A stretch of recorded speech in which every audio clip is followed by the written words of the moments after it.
Netcasts you love. From people you trust. This is Twit. Bandwidth for Triangulation is brought to you by Cashfly at CACHEFLY.com. This is Triangulation, episode 220, recorded Monday, October 12th, 2015. Mikko Hyppönen. Triangulation is brought to you by NatureBox. NatureBox ships tasty snacks right to your door with over 100 flavors to choose from, like Asiago and cheddar cheese crisps. You'll never get bored with snacking again. Go online to get your first box at naturebox.com/twit.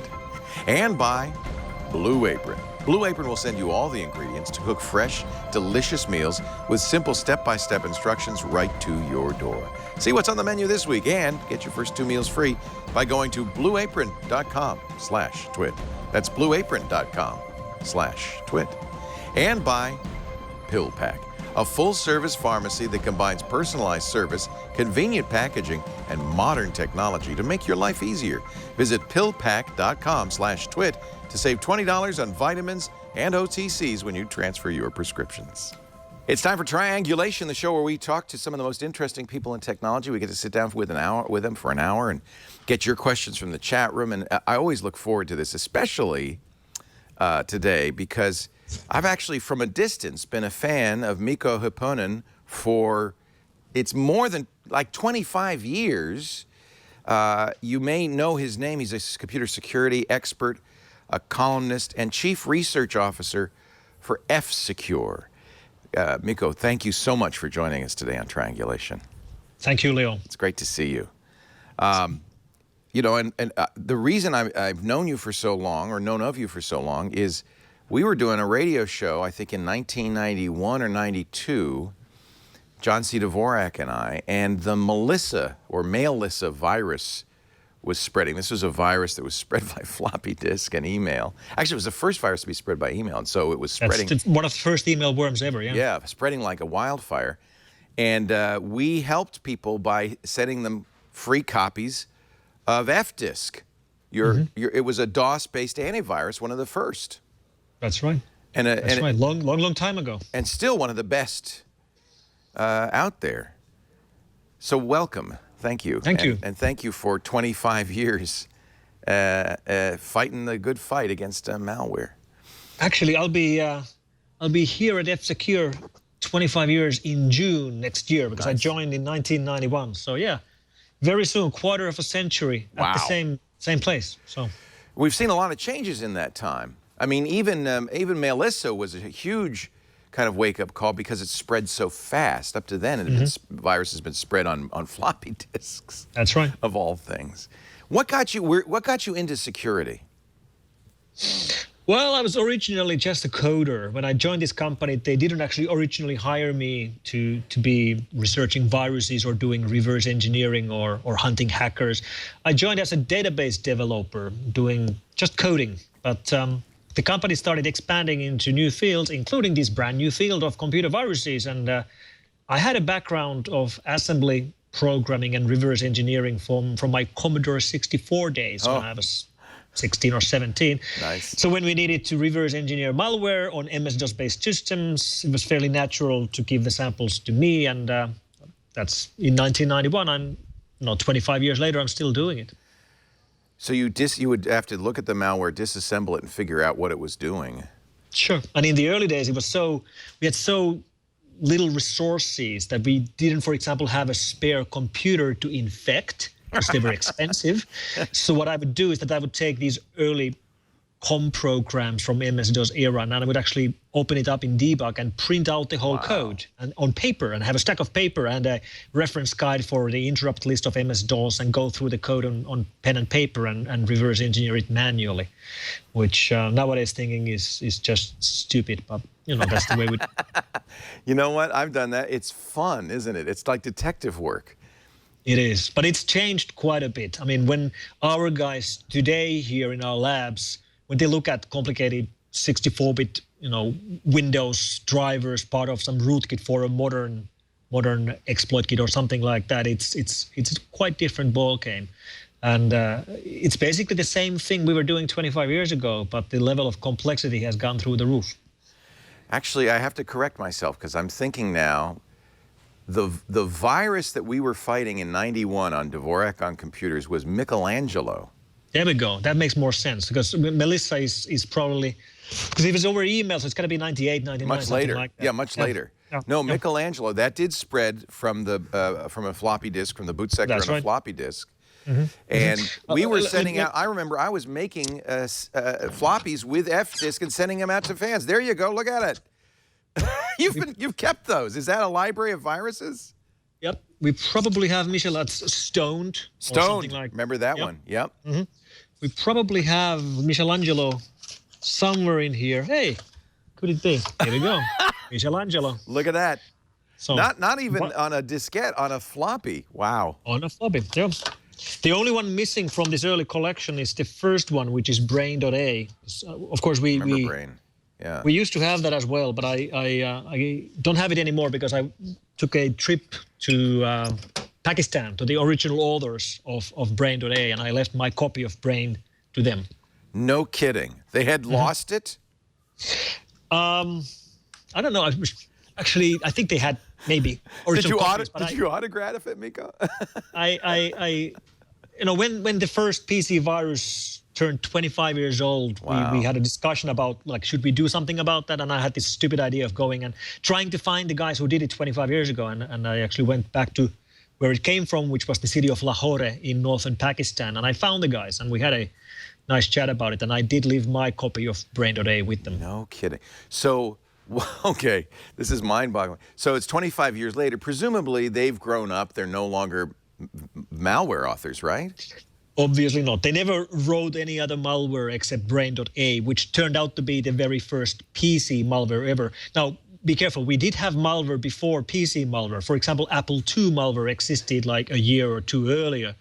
But, of course, PC malware is what really started the real big problems, and we are still fighting PC malware today. And during these years, these guys, it's actually brothers. The Alfie brothers, yeah. Yes, Basit and Amjad. Those are the guys I met. And what they're doing nowadays is that they are businessmen. They actually run a telco operator which provides fast fiber optic cable connections throughout the city of Lahore. And the name of their company, which they are running today, is called Brain Telecommunications. Love it.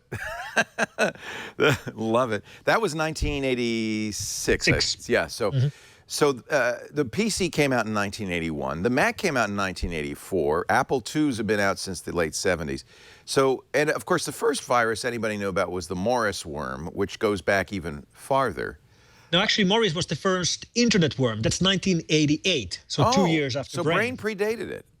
Mm-hmm, I didn't realize that. I guess I got my chronology confused. I always thought Morris was the beginning of the end in the malware world, but I guess it was not. Do you know what the author of Morris Worm is doing nowadays?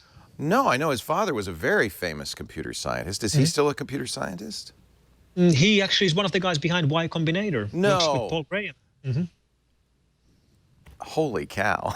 That's right. That's right. Well, that just points out that Robert Morris. That just points out that, in fact, I think of Woz and Jobs, who made blue boxes, that it's not at all unusual for people who are now stalwarts in the technology industry to have kind of dabbled on the dark side when they were kids. It seems like to be a logical thing. Right. Not unusual. And of course, I think he got some sort of sentence out of writing the Morris Worm, which of course he completed, and he's become a very successful businessman since. But if you actually go to Y Combinator and look at the members of the leadership team and look at the bios, Robert Morris lists in his history something like that. His innovation regarding buffer overflows in 1988 changed the way we think about computer security, or something like that. That's very interesting. well, very nicely put. Not really writing down there that I wrote the first internet worm. Yeah. But well, and I think, there's some thought that maybe he wasn't trying to make a worm. He just was kind of playing around with the idea, and it kind of he lost control of it, right? Yeah. He was using a buffer overflow in the Finger D diamond or Finger diamond. and it just got loose. A interesting detail about Morris worm, though, is that it never infected our systems here in Finland, and the reason why it never infected our systems is that in 1988 we weren't connected to the internet yet. What? That's, That's amazing. we got our connections 2 months later. No kidding. How interesting. We had a UUCP connection to Sweden, but we didn't have live TCP/IP connectivity, so we were safe. You had Usenet, but you didn't have the World Wide Web. That's right. Actually, I guess nobody had the World Wide Web in 1988. It wasn't developed. No, yeah, that was a couple of years a year later. Yeah. Mm-hmm. So, in fact, it's interesting that F-Secure was started so early because was it Brain that inspired F-Secure? No, I mean, the company was actually started by two guys in 1988 while they were students in the local technical university, and they just started up a company for a place to build whatever consulting work they were doing while they were studying. One of those guys ended up becoming, and is today, the chairman of board of Nokia. No kidding. Mr. Risto Siilasmaa, who's actually still our chairman as well. So the company and the dreams of the guys who started the company in 1988 have continued to grow all the way today. And I mean, I watched this company grow from a 6-guy startup to where we are today. We have 1,000 people in 23 countries. Yeah. What's the chief business? It's not making antivirus software anymore. It is actually. We produce security in various ways. So we are still very much a security company. The company is called F-Secure. So it's very much what we do. Although around 60% of our revenues is coming from operator business. So where we provide security as a service through operators around the world, which in a way makes us fairly invisible. I mean, we have millions and millions of users who run our security software on their computers or on their phones every single day and who have probably never heard of us. Interesting. So was F-Disk the first antivirus that came out of F-Secure? Well, F-Disk, let me just get this clear. F-Disk was actually a tool from within MS-DOS. F-Disk was the tool you used to repartition your hard drive. Yeah. Then there was a tool called F-Disk. F-Disk is what that's right. I was thinking of. And that's the tool which you could use to rewrite the MBR and FBR on floppies. Right. And that tool was actually part of the cooperation which we were doing at the time with another company which was based in Reykjavik, which is in Iceland. So we're in Finland and they were in Iceland. And that was one of the tools that was, that's the tool which would kill Michelangelo, yeah. Yeah. We were sending it out on floppy. Floppy, yeah. And I think maybe not CDs by then. I just remember spending a lot of time. We sent out over 1,000 floppies to our listeners to fix it. And because at the time F-Disk was free, we could send that along. And now did it work? So it was just to rewrite the boot sector. It wasn't. It wasn't a virus scanner yet. No, and it wouldn't actually matter which boot sector virus you had. It would just recreate a clean boot sector for your floppy or for your hard drive. So very simple tool, but very effective at the time because in MS-DOS 3 and 4, you didn't have a tool to rewrite the MBR. It only came... Right. Microsoft included F-Disk. Later, F-Disk/MBR came along, but that was not then. Yeah. I think we're dating ourselves. I feel like an old man. You're a young guy. It's so funny because I feel like, gosh, this is ancient history, and yet it isn't in ways either. But we've certainly, things have come a long way since. Although I find it interesting that the Tappan worm, the Robert Tappan Morris worm, used a buffer overflow exploit because that's still the number one way malware works, right? Well, yeah, I mean, they use vulnerabilities, not really buffer overflows as such because of the systems or the mitigations we have in modern versions of Windows and OS X and other operating systems. But vulnerabilities of various kinds, nevertheless, that's definitely the number one way of getting infected. So the most common way today for getting hit by malware is by surfing the web. So you surf the web, you end up on a website which has an exploit kit waiting for you. So it's been hacked previously, the site might look fine, but there's a JavaScript script, which goes through your browser and through your operating system trying to find an out-of-date component like old Flash, old Java, old QuickTime, old browser, or out-of-date operating system. And then they will launch an exploit against the old version of whatever you happen to have on your computer. Right. I mean, that's how you most typically get infected. Yeah. It's funny because we still hear a lot of people saying, oh, I need an antivirus on my computer. And Google just did a really interesting survey of normal people and security experts. Normal people still say, number one thing to do, get an antivirus. And on the list of things to do by security experts, it's very low. Update your computer, of course, is number one to avoid these exploits. It's not number one for me, though. What is number one for you? Back up your stuff. That's the first thing to do. Yeah, because then, but that doesn't stop an exploit. It just means that you've got a backup in case something bad happens. So then you can recover. Right. Boy, I wish I had a Carbonite ad right now. I've been saying this for 10 years. Back up your stuff is the best solution to so many issues that happen with technology. And Carbonite is a great example because I always emphasize that when you back up your stuff, not just your computer, but also your phone, also your tablet, and back it up so that you can recover it even if your house burns down. Right. Off-site. Off-site. We're talking to Mikko Hyppönen. He is, of course, one of the leading security experts in the world and has been for almost 25 years now. It's a name that is almost, I thought you must be a much older fellow because it resonates, and it has for as long as I've been doing this, that this is the guy. So I'm really thrilled that we can talk to Mikko. I'm not that young, Leo. I'm actually, I realized this in I think May or April. I was in California. I was lecturing at the Stanford University.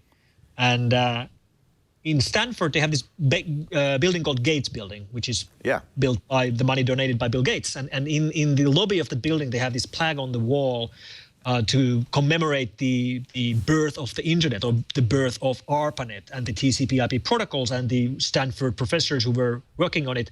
And they've dated that birth date of ARPANET to late October 1969. That's your birthday. Well, my birthday is tomorrow, so 13th of October, 1969. You're a little older. That is awesome. The same age as the ARPANET. It's fun. Yeah, I guess, again, it sounds like, it feels like that's been around for as long as we can remember, and yet that's not that 45, 46 years. That's not that long. Yeah, and of course, the thing that really changed the internet, of course, is the web, and the web is only 25 years old. That's right. We're going to talk more with Mikko in just a bit. I want to take a break. Snack time. We like to start the show with snacks. And, of course, if it's snack time, it must be Nature Box time. Nature Box makes the best tasty snacks that are shipped right to your door. Not in Finland, I'm sorry. But you'll wish, when you hear about these, you'll wish you could. Nutritionist approved, whole wheat chocolate chip cookie bites. Now, you could go, right about this time of day, you could go right back to the vending machine at the back of the office and get something maybe not so great for you, full of trans fats and high fructose corn syrup, or you can go to your Nature Box. We actually buy Nature Box, a bunch of them for the staff because we want them to eat healthy. This is my favorite, the Big Island pineapple rings. What's the ingredients? Let's see on the back. Dried pineapple.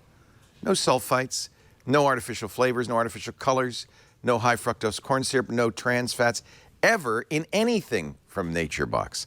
You got to love that. They come in savory, sweet, and spicy. You get to choose. You want some spicy? How about Sriracha Cashew Crunch. Spicy clusters of cashew and rice with Peruvian corn. This is addictively good, so I'm not going to open it. They always come in a resealable bag, so you don't have to eat it all in one gulp. Don't. But you will. You know what? You'll feel really good that you've got your Nature Box. And you'll never be bored. Brand new snacks come out every month. There are more than 100 already. Everything. Sweet kettle crunch, kettle peanuts with popcorn kernels.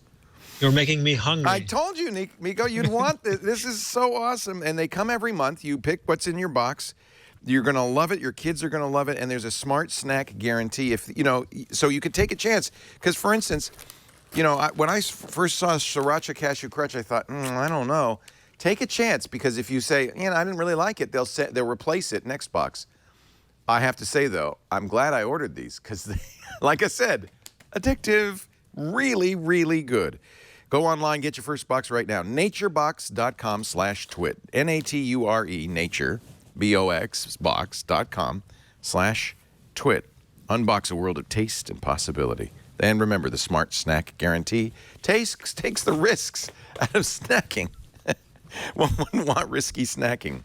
We're talking to Mikko Hyppönen. I know I'm mangling your name, but I'm doing the best I can. He is the Finnish antivirus researcher, security expert guru at F-Secure. And are you bored yet? I mean, you spent 25 years doing this. Is this like you figure I'm going to become a gardener? Or I could go back to doing what I used to do before I started doing antivirus research. Databases. Well, yeah. Before that, I was driving the forklift. What? Yep. This is better than that. I was really, really good driving the forklift. And the best part about driving the forklift is that when you go home after the day, you don't think about your work at all. Yeah. You don't think about it at all. Yeah. You spend the whole weekend without thinking about your work, and that doesn't really apply when you're working in IT. I'm thinking about our work all the time. So, yeah, that's true, isn't it? You go home and you work. You probably get calls in the middle of the night. We got a new one, Mikko. We got to get you in here. You're probably one of the few security gurus in the world that's been profiled in Vanity Fair magazine. That's because you're a stylish fella. When they called me for that, I didn't even know the magazine. So it's not that big a deal here in Europe, but I quickly learned. I think our people from our US office told me that, yes, you want to do that. If Vanity Fair calls you, you want to do it. Yes, you do. So. Yes, you do. Back in the old days, we had boot sector viruses. We had internet worms. There were maybe one new virus a week, maybe not even that often. How many new malware exploits are there every week nowadays? What is the magnitude of this? Well, the systems that we run today at F-Secure receive, on average, something like 350,000 sample submissions every single day. So 350,000 every day, 7 days a week. There's got to be some duplication there, though, right? I mean, no, that's unique files. 350,000 unique file submissions. That doesn't mean 350,000 new cases of malware. That's file submissions for us to analyze, and we do analyze every single one of those every single day. So it's a highly automated process. Obviously, for obvious reasons, there's no way we could do it, or any antivirus vendor could do it any other way.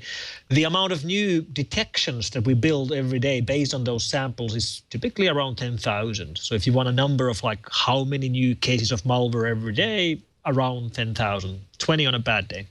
And are they all Windows, or are we starting to see? I thought when mobile phones come out, they would be such a prime ground for malware authors because they're always connected. There's all sorts of ways you can make money on these things. And yet we haven't seen a real avalanche of exploits on mobile. Why is that? Because Android and iOS, the two most prominent mobile operating systems, are very, very restrictive. I mean, think about the basics. Let's say you have an iPad. If you're a programmer, you can program your computer, and you can give your program to anyone else who has a similar computer, and they can run it as well. Well, if you are a programmer, you cannot program your iPad. The only way you can run your own programs on your iPad is by sending them to Apple to be approved, and then if Apple approves them, then you can run them and give them to your friends. So it's very, very restrictive. But at the very same time, it's also clearly more secure. So iOS is still very, very much clear of malware. We have very few cases of actual malware found on it. And there's a little bit more on jailbroken iPhones, but even that's very rare. There's a little bit more on Android. It's actually the second most common malware submission as a platform that we get to our systems is Android. Most of the samples we get is Windows, and the second most common platform is Android. Then OS X, and then the rest of them. Interesting. Well, that's a little misleading because it's probably like 90% Windows, right? I mean, it's 99. Yeah. So it's second, but it's 1%. It's not. Yeah. That's right. Some of this, of course, is because we learn. Computer manufacturers, software companies, OS companies learned. When Windows was written, even when OS X was written, malware was not as prevalent. And of course, they were a little more open. I think we learned when it came time to write these mobile OSs that security had to come first, right? That's right. And I think they also learned from platforms that you wouldn't think about.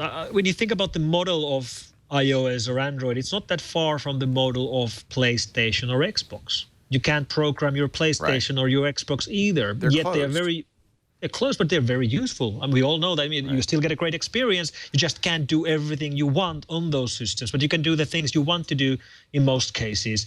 It's also a little bit sad in the sense that when you have these closed environments, it's sort of like converting the users from producers to consumers. I agree. But it's a trade-off, and from security point of view, it's a good trade-off. You get much better security on these restrictive environments. Now, of course, Linux is open. But it doesn't sound like you get a lot of Linux malware. Is that just because nobody's running it? Well, that's kind of a common argument. Is OS X safer because it's better written, or is it safer because who cares? Nobody wants to target it when 180 million machines are running Windows. I disagree on the popularity of Linux because Android is a Linux distribution. Yes, I understand, but I mean, like Ubuntu kind, desktop Linux. Yeah, desktop Linux, which is of course a different story. The main reason why we aren't seeing more malware on OS X or Linux-based distributions is well, there's two reasons. Number one, it's the market shares. Number two, the existing attackers have existing know-how with Windows. They have Windows machines. They've been doing that for so long. They know how it works. Yeah. Why, if you put yourself in the shoes of the, organized online criminal, you make your money by writing banking Trojans or ransom Trojans or Bitcoin mining botnets. Why would you invest your time and money targeting another platform which you are not familiar with if you have a great ongoing business with your current strategy? I mean, you're mostly running Windows malware. You have a huge low-hanging fruit, and it works. Why would you target any other platform? You don't need to. So this is a kind of security through, not exactly obscurity, security through market share. Security through market share. Well, if you think about, like, let's say Windows XP, which is a really sad story in computer security history, like how horrible it was when it was shipped from the security point of view. If you remember, Windows XP was completely connected to the internet by default, but it had no firewall. Right. All your ports were exposed by default, which was a bad idea. It had no automatic updates. When you had security vulnerabilities in your operating system, the way you patched yourself is that you took your Internet Explorer 4 and you surfed to Microsoft.com and you downloaded an exe manually and then you ran it. I mean, that's how you patched it. Horrible. And then when you look at what it really meant, is it meant that Windows XP, despite all of these security shortcomings, it was a massive commercial success. Windows XP made billions and billions to Microsoft. So security failures don't seem to affect your capability of selling the actual operating system. And when you look at Windows XP and its competitors at the time, like Linux-based operating systems or Mac at the time, clearly Windows XP was inferior, but it was the leader in market space. And when we look at the mobile operating systems today, you could actually argue that Android is today's Windows XP. Yeah. It is the market leader. And when you compare it to the security models of Windows Phone or iOS, it's clearly the inferior because of it has more openness and the track record isn't very good. So again, think that the inferior security would somehow affect their sales, but it doesn't. Android is the clear market leader. I think, though, since Windows XP, people have become more aware. Certainly, even Microsoft became more aware. By Service Pack 2, the firewall was turned on by default in Windows XP. And we've often said that was a watershed moment. That was the first time we started to gain on malware, just simply turning on an inbound firewall by default. Yep.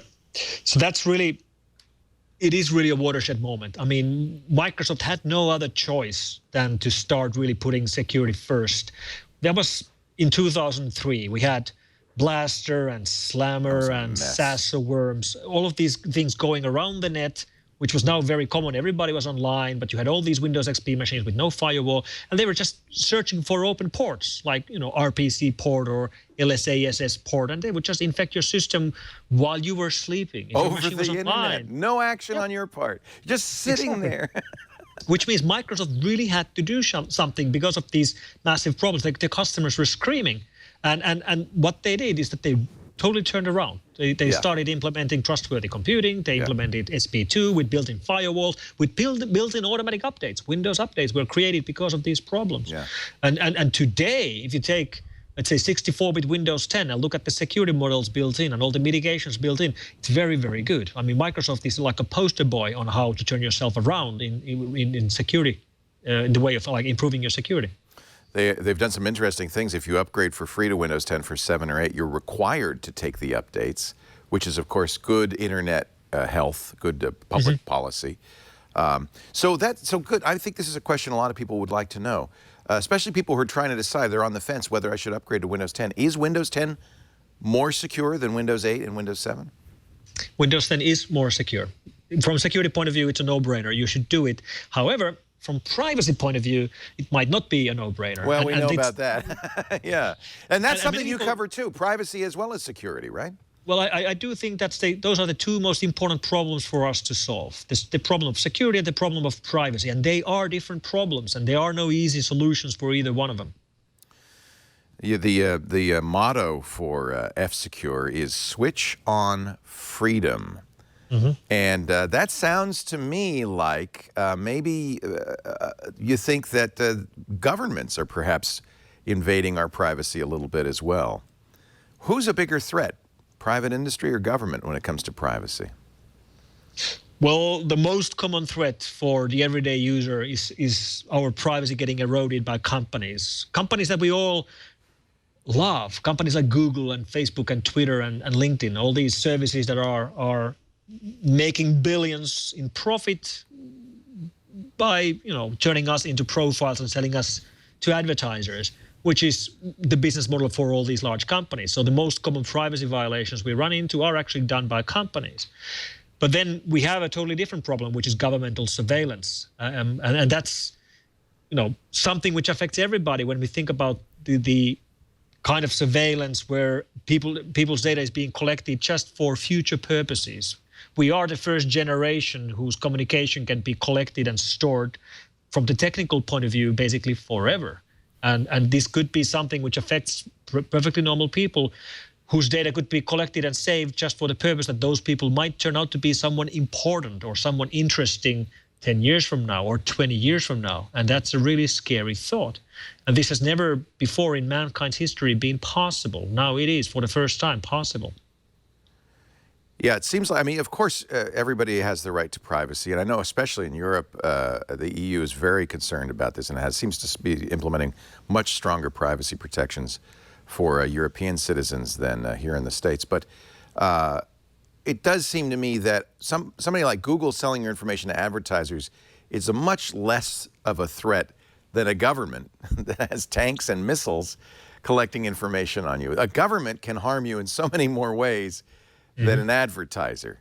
And don't get me wrong, and I know people get mad at me for saying this, like, well, we have the right to protect ourselves against advertisers. Of course you do. But the threat posed by Google seems to me completely on a different scale than the threat posed by a government. It's a different thing, and it's hard to even compare them. But I think the eye-opener I often recommend to people works very well, and that is go to these free services like Google or Facebook or Twitter, and for once, go there not as the user, go there as a customer. So go there, take out your credit card, spend $5 and buy an ad. It will open up your eyes when you see for yourself. What you can know, yeah. Facebook lets you pinpoint your ad, like on location, on name, on gender, on interest, and you wouldn't believe how well they know what we're interested in. And then when you go through the actual wizard, or the ad creation wizard, and then at the end it will tell you that, okay, thank you for this profile of the person you would like to show your ads to. There are 341 people like that, and we will show your ad to them tomorrow. And it's quite remarkable. And of course, another cause for concern is the very apparently porous barrier between companies like Google and Microsoft and the governments. That there seems to be a free flow of information between the two. So it may be the case that it's not just advertisers that these companies end up collecting information for. Unwillingly, perhaps, nevertheless, thanks to the Patriot Act in the United States, they're forced to give that information up to at least the U.S. government. And that's one of the big problems we have when we look at the situation with the global view. The fact is that, for example, here in Europe, we all use US-based services. There's very, very few success stories, IT success stories from Europe. By far the largest IT company in Europe is SAP from Germany. Right. And it's 10 times larger than number two. when we do have the rare success stories, like Skype out of Estonia, right? Well, that was sold to Microsoft very quickly, and so on.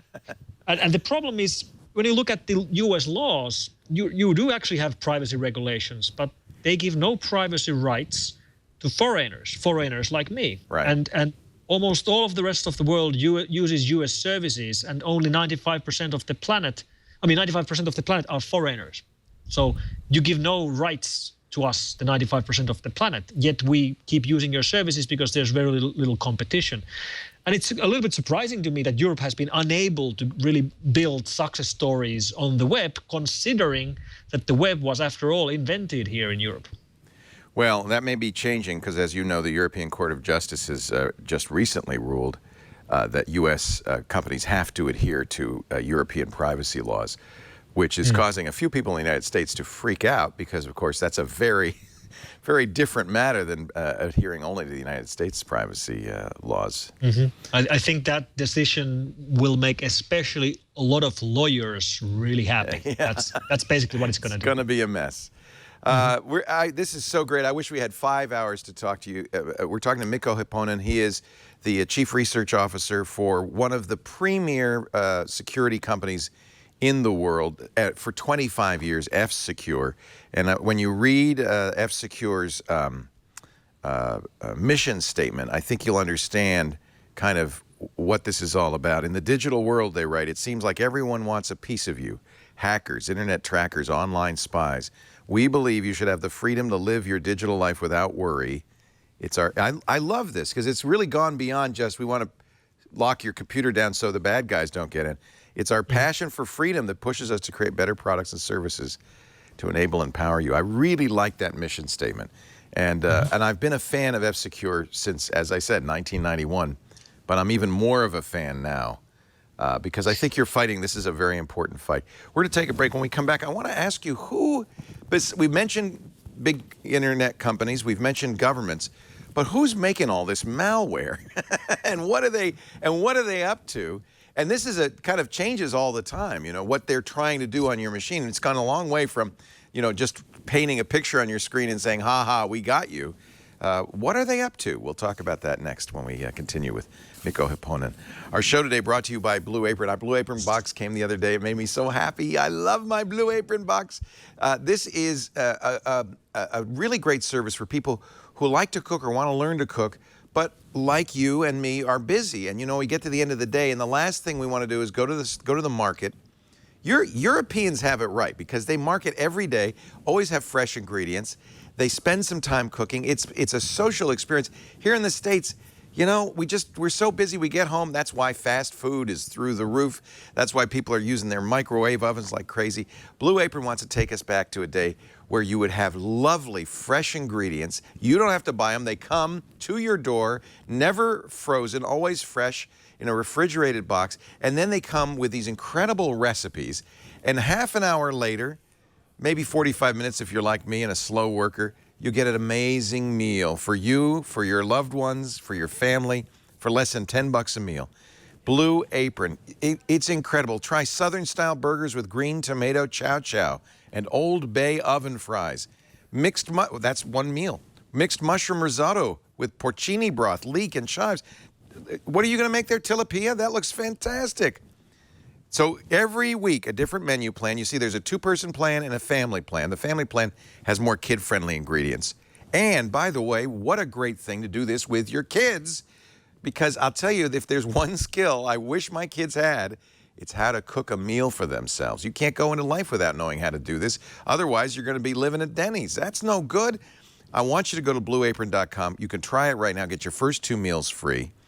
You'll be blown away by the quality, the freshness, and by the confidence it gives you the next time to make this meal on your own. There's never a repeat. You always have new recipes to try.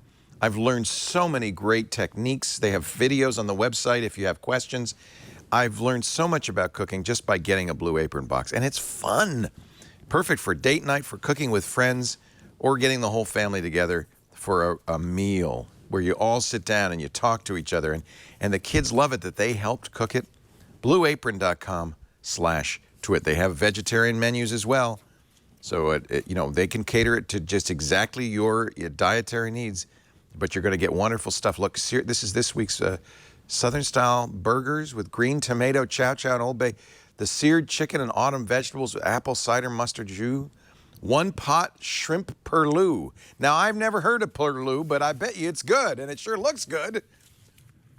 You learn so much. Perlou comes from the Carolinas and the Georgias, the coastal areas. It's a rice dish. I'm reading the recipe guide. That looks so good.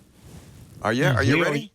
You're making me hungry again. Again, I know, Mika. We're all about making you hungry and making you a better cook. BlueApron.com/twit. Get your first 2 meals absolutely free. I'm sorry, Mikko, you have to suffer through that. I have to suffer through that too. And it's past my dinner time. It's getting close to 10 p.m. I'm so mean. I'm sorry. Mikko Hyppönen is with us, Chief Research Officer at F-Secure. Started disassembling viruses in the early 90s, figuring out what they were doing. In those days, I mean, the guys who wrote Brain, what was their motivation? It was like a, ha, gotcha.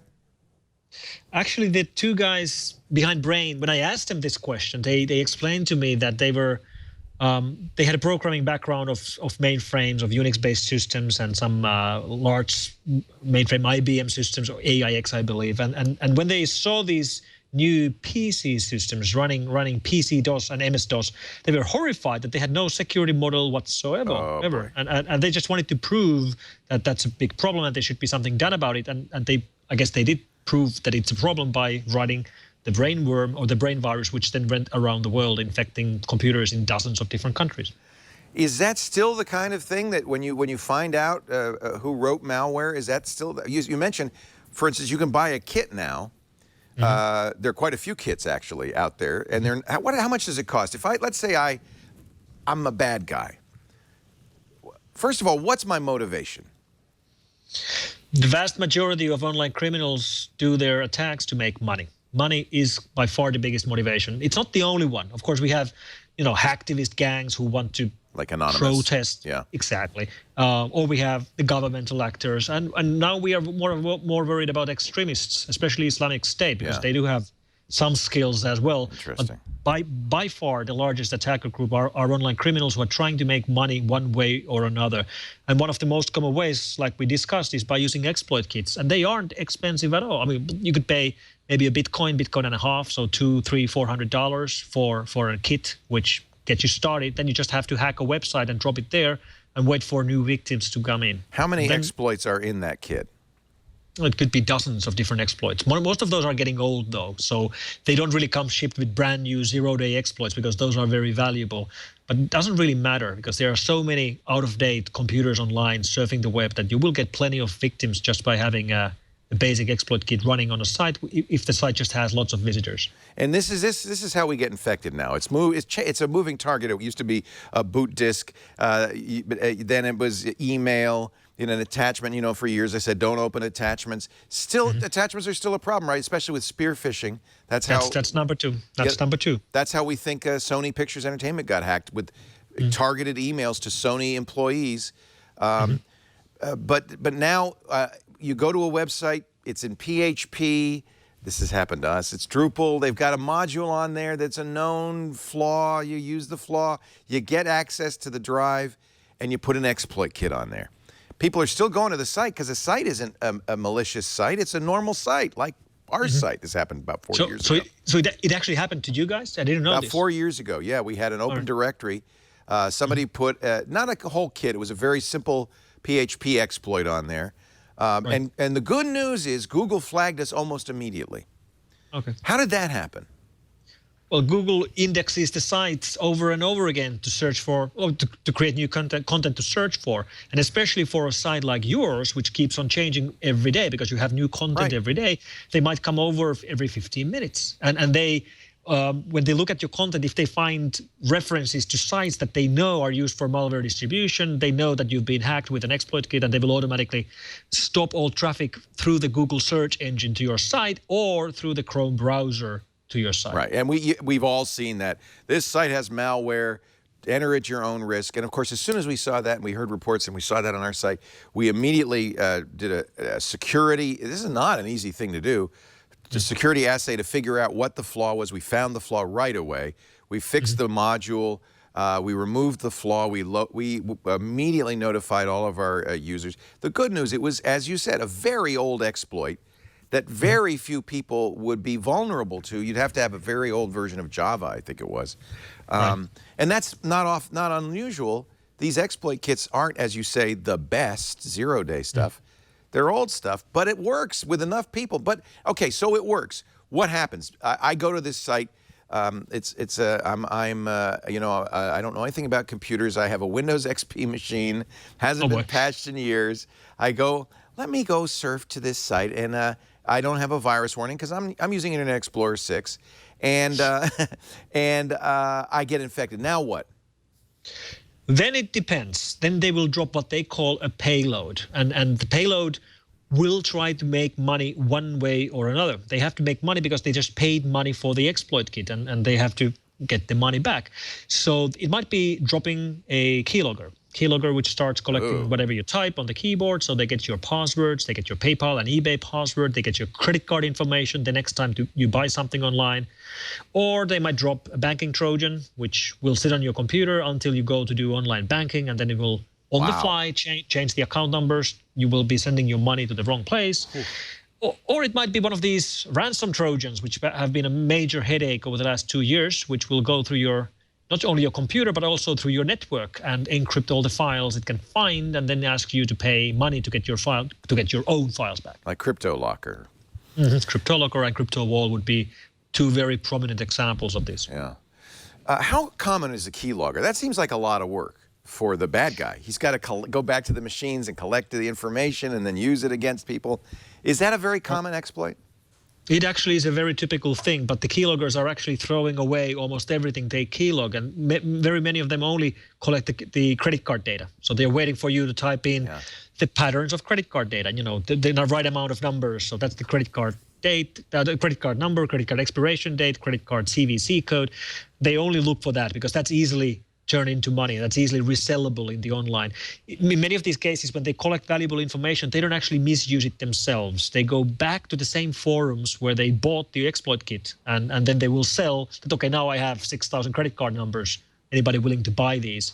And then somebody buys off them. And these are sort of like buy and sell forums, which are running in the Tor hidden service, through which these guys get the tools, get the training, and on which they actually then sell the goods they stole from the end users. And who are these people? Is it the mafia? Is it organized crime? Or is it just some kid in Bulgaria who has a lot of free time? I mean, who is this that's doing this? Well, it is organized crime, but it's not the same organized crime that is running like real-world organized crime, like drug trafficking or mafia. It's new kind of organized online crime where these people who are working together in these scams really have gangs, but they might have never met each other. They might not know each other's real names at all.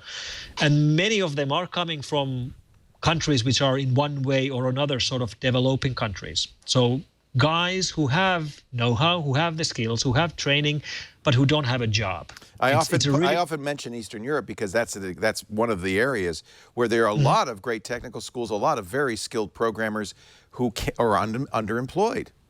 Well, I live in Eastern Europe. I live in goddamn Finland, right next to Russia. Is Russia the #1 source of this problem? Russia is #1. And of course, the border between Finland and Russia is 1,500 kilometers long, and there's a big difference in the between these two countries. I mean, in Finland, if you have know-how, if you're a programmer, if you understand protocols, you can easily get a job with your skills. But if you have exactly the same skills and you live somewhere in, I don't know, Siberia, it's going to be much harder for you to do that. And when we look at the bigger picture, there's a clear trend that many of these online criminals that we track come from ex-Soviet states. So if not from Russia itself, then from Ukraine, from Belarus, or from Eastern Europe countries like, Romania, or a growing amount of them are coming from Far East Asia, like Vietnam is growing. Also countries in Africa are growing, not just in Nigerian scams, but actually real malware cases as well. Interesting. Did they get rich? Some of them do. There's actually a court case against one guy from Estonia. It's going to go to court on Thursday, and he made something between $10 and $20 million with that operation. He actually had 10, 12, 13 guys working for him for the operation. So it was a business. Yeah, it's a business. If you do it right, it's definitely a business. And Crypto Wall has made a lot of people a lot of money, I think. Crypto Locker and Crypto Wall, and many of the copycats have made a lot of money. And there's actually quite a bit of competition among these ransom Trojan gangs. There's a bunch of these gangs operating from St. Petersburg in Russia, a bunch of them operating from Moscow in Russia. And the thing that really made all of this possible was the combination that they figured out how to do crypto right. So the encryption algorithms they use to encrypt your files are irreversible without the key. So there's no way for you, the victim, to get your files back. And the number two thing which made it possible is cryptocurrencies or virtual currencies or Bitcoin, because that's how they always ask for the ransom to be sent. Yeah, you need some anonymous form of payment. Otherwise, you're not going to use your credit card. You could be quite easily tracked. Right. What about that's botnets? Right. Are we still seeing botnets? Is that still prevalent? Oh, yeah. It's quite typical that when you have these keyloggers or banking Trojans, they're actually connected to each other. That's how the criminal controls these infected machines. So it becomes a network of infected machines or network of bots or a botnet. Botnets can, of course, be used for many other purposes as well. And it's quite typical that these guys will run, for example, a banking Trojan operation on their botnet. And when they've done that and they have no further use for themselves, they will sell the botnet to someone else. And they will get more money, or they will be able to get money twice out of the same infected machines. And whoever buys those machines might be using the same machines for something else, for example, for launching distributed denial of service attacks against websites and then ask for money to stop the attacks. 2 or 3 years ago, we saw a lot of scams, a lot of botnets which were actually making money by doing Bitcoin mining. So before Bitcoin mining difficulty became too hard to do on normal PC hardware, they would actually try to infect high-end PCs, especially gaming PCs, which had high-end NVIDIA and ATI graphic cards, which they could actually use to do mining. And that's a really interesting attack, because in that case, they are not stealing anything from the victim. The victim loses no money. The victim only uses CPU cycles. But it was still profitable for the attackers. How well coded are most of these?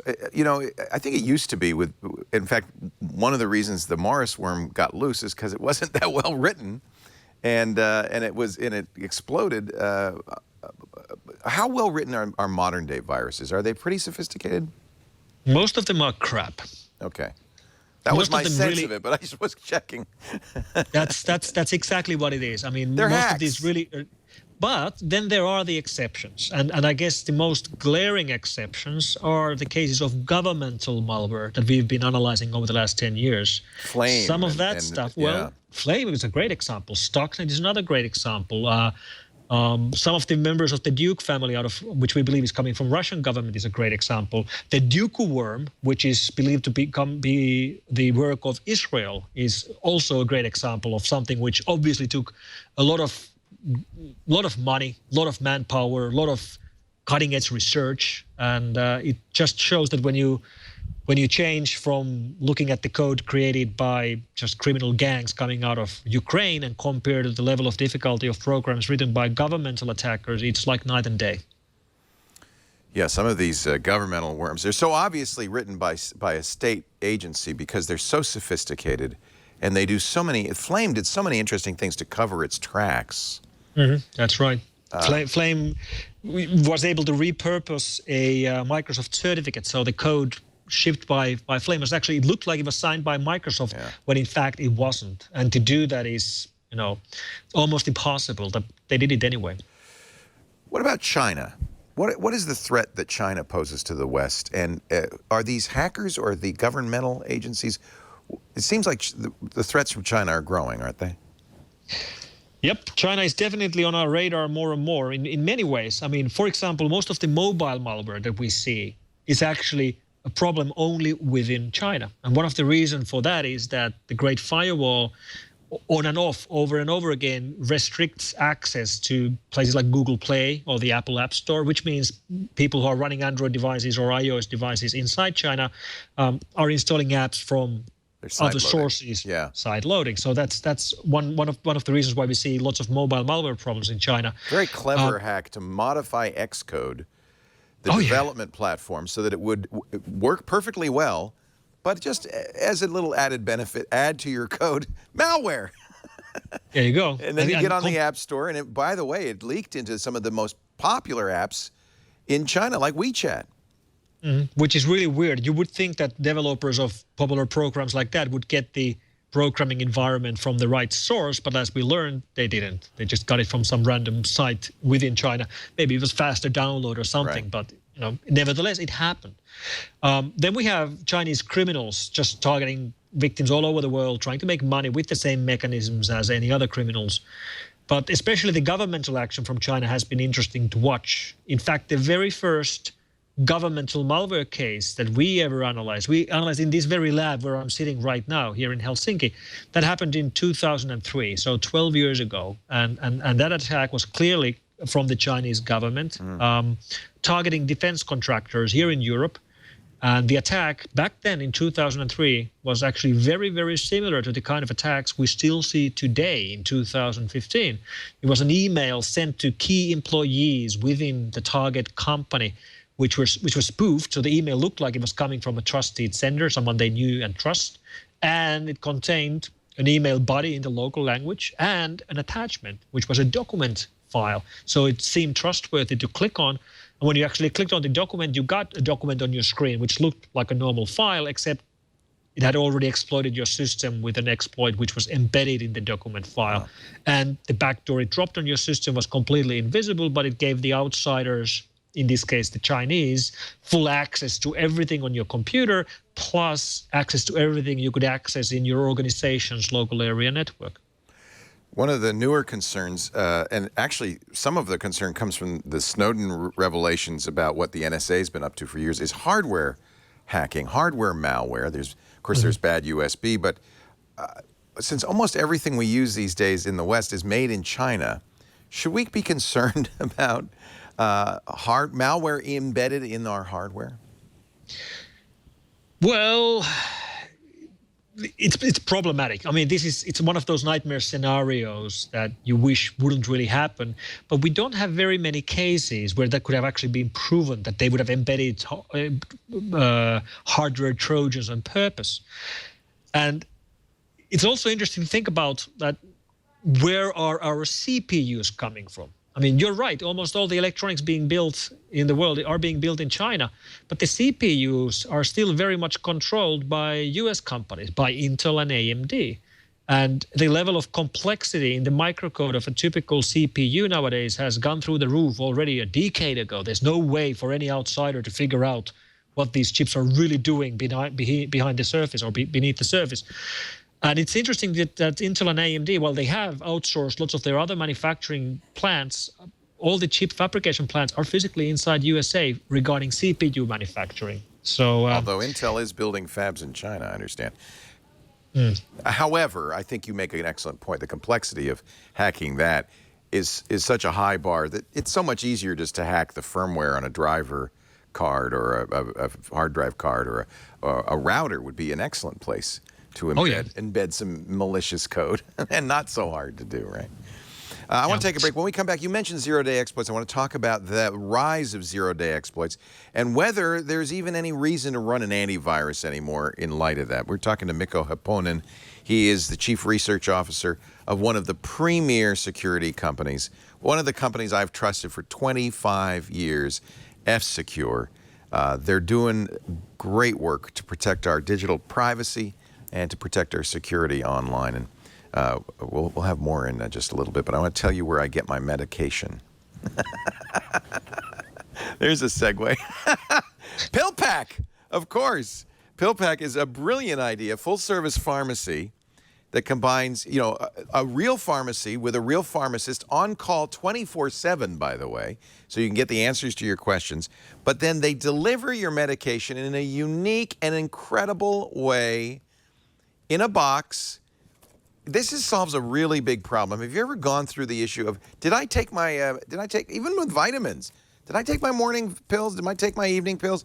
Of course, as you get older or you develop a medical condition, your prescription medication becomes even more vital that you do it at the right time. This is my new pill pack. I'm going to tear off the top here. Actually, let me just tear off a pill pack.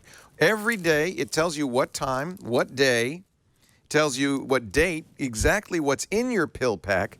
There's never any question, did I take my 8 a.m. pills? Because, yeah, they're gone. You took them. All your prescription meds, all your supplements, all your over-the-counters can come through PillPack. It's an online pharmacy. They're using incredibly sophisticated robotic technology and digital imaging technology, so they know exactly what's in your pack. And then, of course, a pharmacist double-checks it. So every PillPack is accurate, which is something I have to say. You can't say if you're putting together your own little pills in a medication box. No extra cost beyond the standard copay. See, it's so cool. Beyond the standard copay for medications, shipping is free. There's really no reason not to do this. It's compatible with most major insurance plans, including most forms of Medicare Part D. It's very easy to switch. It'll take you 5 minutes on their secure site. They will call your physician proactively, make sure everything's all right. So transferring the prescription over is easy. One of Time Magazine's top 25 inventions for last year. Jill Duffy, you know Jill, she's on our shows all the time, gave it a great review on PC Magazine. There's even a medication reminder for the iPhone and the Apple Watch. Your watch will ding you when it's time to go to your pill pack. I love this idea, even if it's just for vitamins or over-the-counter medications. But when it starts to come to prescription medication time, I got to tell you, there's no better way to do this than PillPack. And you'll get your new PillPack every couple of weeks automatically. You don't have to renew anything. The convenience is amazing, and not at any additional cost. So visit pillpack.com/twit. Sign up now. When you use that link and you transfer your prescriptions over, we're going to give you a credit worth $20 for vitamins or over-the-counter medication. Check this out. And you know what? If you've got family members who are on medication, this is what you should do. pillpack.com/twit. Especially if your elders, your parents. I know it's always a challenge. Did you take your meds, Mom? This is a fantastic solution. Do this for your family. Yeah, maybe for yourself. pillpack.com/twit. We're having such a good time talking to Mikko Hyppönen. He is the Chief Research Officer at F-Secure. For 25 years, has been on the front line. You're in the labs right now. What do you do to keep those computers isolated so that viruses don't spread? When we wanted to play with a virus on the old Screensaver show, we actually took a computer, we painted it red so no one would ever use it. We said, do not touch. We disconnected it from the network, and then we infected it with a malware so we could look at something like CryptoWall, whatever it was, how it worked. You must do something like that. This is like a medical facility, right? Yeah, it's a secure facility. It's isolated physically from the rest of the company. The analysts who are here working with malware samples run 3 different networks. We have like green network, orange network, and a red network. And you can tell which network you're on because of the physical cables are green, orange, or red. And red, of course, is the network full of malware. Orange is something that's not supposed to contain malware, but for security purposes, it's isolated from the public net. So you could actually use it, for example, to move malware samples from one location to another. And green is the normal office network that you would use to check your email.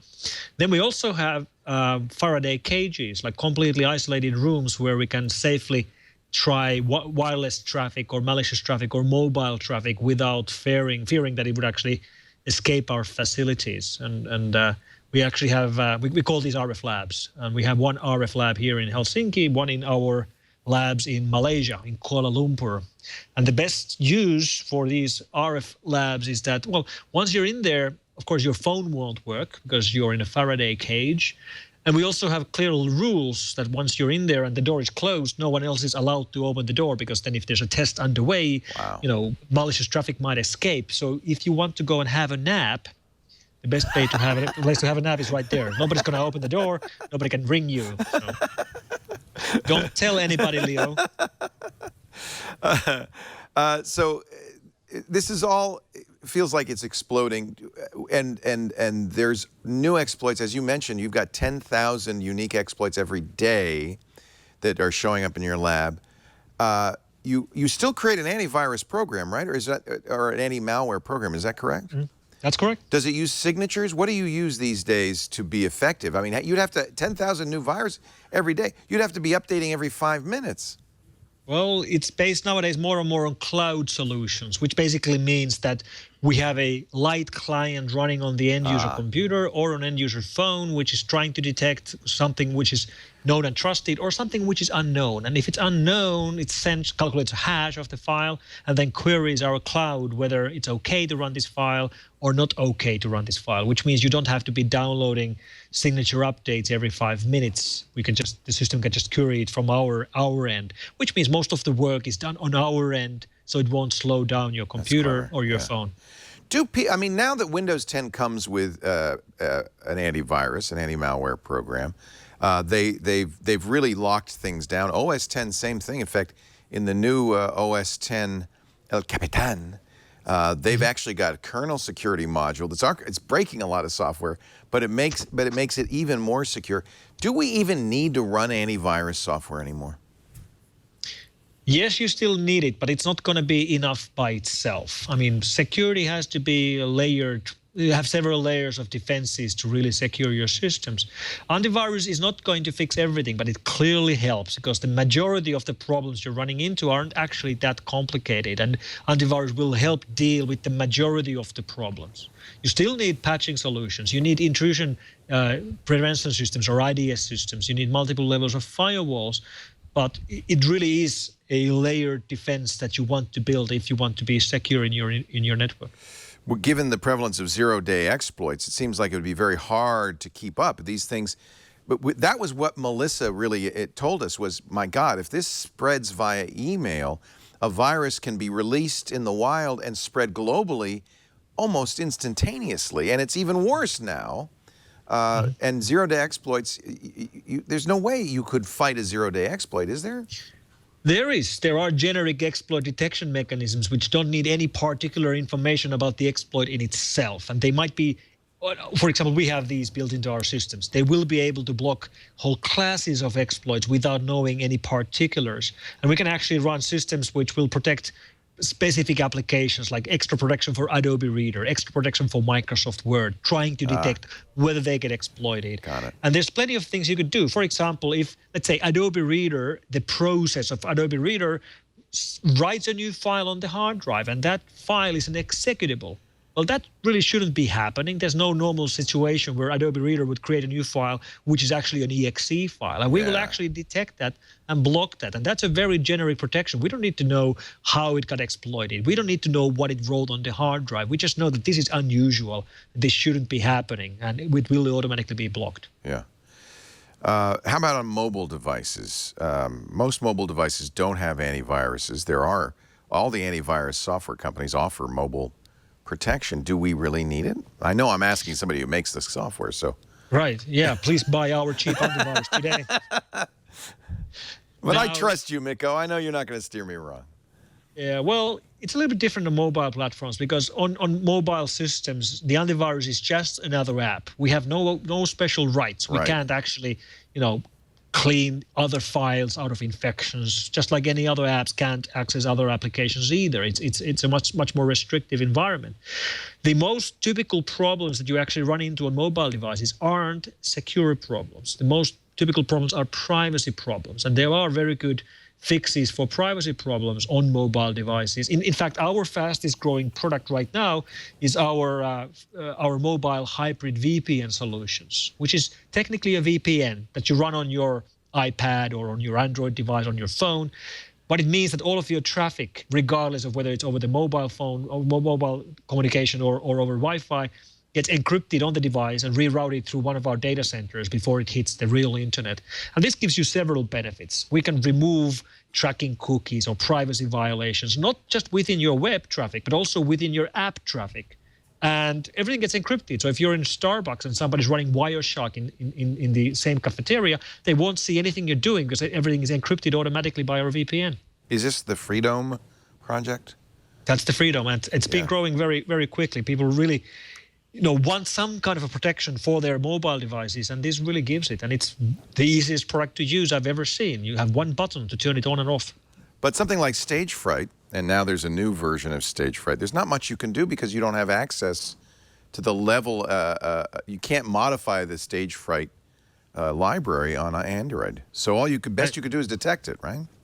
That's right. And we could prevent it from getting downloading any existing files which would try to exploit the stage fright vulnerability. Right. But once it's on the system, there's nothing we could do because we are just another app. Right. But with a VPN-based solution, we can handle all the attacks that come from the web or come from over the internet. There's nothing we could do if you plug in your iPad to your computer with Right. a USB cable, because we won't be able to see that traffic. This Almost freedom all of it comes from web. is a really interesting technology. I wasn't aware of this. I'm going to have to take a look. Essentially, I'm routing everything through F-Secure. That's right. And you can even select which of our data centers you want to use. And that's kind of handy because let's say you're traveling in Europe, but you want to watch Netflix from your hotel room. Right. Well, you won't be able to watch the same movies in Europe because of the restrictions. With Freedom, you can change your location back to United States and have exactly the same selection that you would at home. Very interesting. Or let's say you want to watch Top Gear from BBC, brand new shows, or something like that. Right. Well, you can actually move yourself to UK and watch iPlayer, and it actually works. So it's kind of like a VPN in that respect. It is a VPN, but it's a hybrid VPN, so we do much more than just encrypt your traffic. We also protect your privacy at the same time and provide security features as well. Do you have to break HTTPS to do that? Do you have to use your own certificates and do, in effect, a man in the middle? Or? No, we don't do man in the middle. We've actually had a discussion over that over and over again, but we've made the decision of not breaking the security of SSL or TSL on the device. I applaud that, but then, of course, that means that if I have an SSL connection to a malicious site, I'm going to get the data because you can't see what I'm doing. It's a trade-off. So Right. far, we've decided not to do it. I think We it's the might right thing. actually change that. I'll be honest, I would be much more likely to use it if you don't break a SSL than if you do. So. And if we change our mind on that, I'll let you know. Okay, good. I'm actually very tempted. It's an affordable service. I'll have to check it out. So who's winning, the bad guys or the good guys? It's a game of ongoing. It's a mouse and cat race. I mean, there's no way either of us is ever going to win. I mean, the core problem is that the bad guys have access to our weapons. So imagine yourself, being a malware writer. You've just written a new piece of backdoor or Trojan or whatever. The first thing you're going to do is that you're going to download today's antiviruses and scan your latest malware to detect if they find it or not. And you know what? Most of them will probably find it in one way or another. But then, of course, you can modify it. You can just change the code and rescan it and repeat this process until it is undetectable, which means the bad guys always have an upper hand. They will always be able to create new malware which is not detected by today's anti-malware products. And then, of course, we have to find the new sample very quickly and build detection for it, and it's a race, and the bad guys do have an upper hand, so it's sometimes a little bit frustrating. You guys don't do a password vault, do you? Because I'm looking for a replacement for LastPass. We actually do have a password manager as well. Yes, we do. Aha! Well, I have to say, I became a fan of F-Secure and have trusted it for 25 years because you gave away F-Disk, your antivirus. We were able to send it out for free to thousands of our radio show listeners in 1991 to fight Michelangelo. You still offer a free version of that, don't you? Yeah, we do. And we're not really a free antivirus vendor like some of the others in the place, but yeah, we do have plenty of tools that we give away for free. F-Prod, is that still out there? F-Prod, the old product doesn't really exist as such. Actually, the company that we worked with together in the early days, which was a company out of Reykjavik.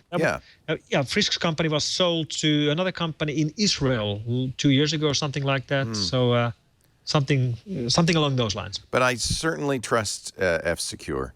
And I figure if you're doing it, you're not going to sell your company to log me in. I can continue to use your product for some time to come.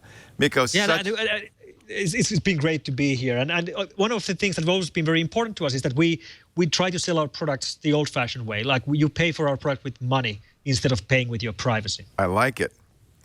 It is old-fashioned nowadays, but it makes a lot of sense. And I think when you use a computer, it is an exercise in trust. From the people who manufactured it, to the firmware in it, to the software you're running on it, to the services you use online. It's an exercise in trust. But you have to figure out who you trust and who you don't trust. The webcasts you love from the people you trust. I hope people trust me, and I know I trust you. So, Mikko, I thank you so much for your time. I really appreciate it. Thank you, Leo. f-secure.com. And Mikko's a great guy to follow on Twitter, at MIKKO. I'm going to try it now. Mikko Hyppönen. Not even close. Not even. Thank you so much for your time today. Great to talk to you. We do Triangulation every Monday, 11 a.m. Pacific, 2 p.m. Eastern Time, 1800 UTC on Twit. Hope you'll tune in. Hope you'll be in the chat room because your questions are very, very valuable to me because then I know what to ask our guests. But if you can't watch live, please subscribe. We make on-demand audio and video available after the fact at twit.tv/TRI. There's a YouTube version you can subscribe to. There's podcast clients, and every one of them has Triangulation. Make sure you subscribe. Make sure you get it every week because I tell you, I guarantee you, your brain will expand every time. Thanks for being here. We'll see you next time on Triangulation.